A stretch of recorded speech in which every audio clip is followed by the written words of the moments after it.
queda cerca. Si no quieres ir a Fran, queda cerca. Eso lo veo bien, porque se hace claro, la policía siempre me dice que esto no me de vuelta atrás. Y bueno, pero escucha, pero el 23 cuánto tarda, el 23 va. Habrá mucho chica.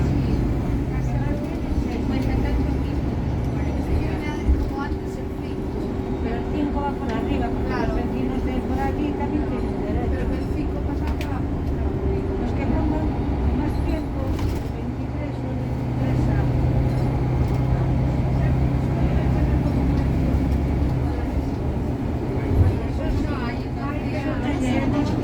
Eso sí tenemos. Yo no tendré. Llevo... Plaza de la Pachosa. El 22, sí, el 22, Pero bueno, tenemos coordinación. Bueno, no queda en línea a lo que es sonido y amable. yo me acuerdo ainda el 15, ir a la gana. Pero teníamos que coger pues porque me dijo, así, ¿quién me dijo?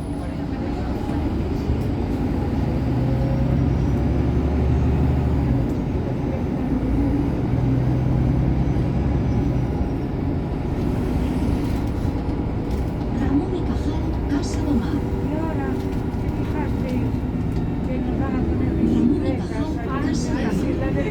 Pero, ¿sabes sacar las bicicletas donde paran los camiones a descargar? Está todo, también.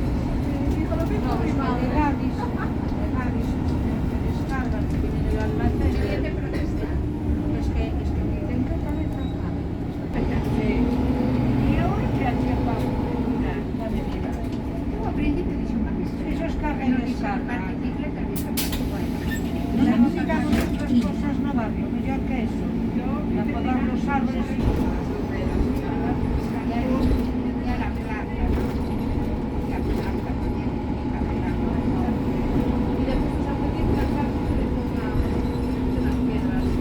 Mira, yo estoy cansada de dar mi nombre, Irene y todo, pero me están al 010, que es Secretaría de Alcaldía, y pasan de todo. Venga, sí. ¿Dónde está la bodega? Para el bus. ¿Dónde la parada de taxi? Sí, sí, las de 4 pisos. A mi vecina la multaron por aparcar en frente de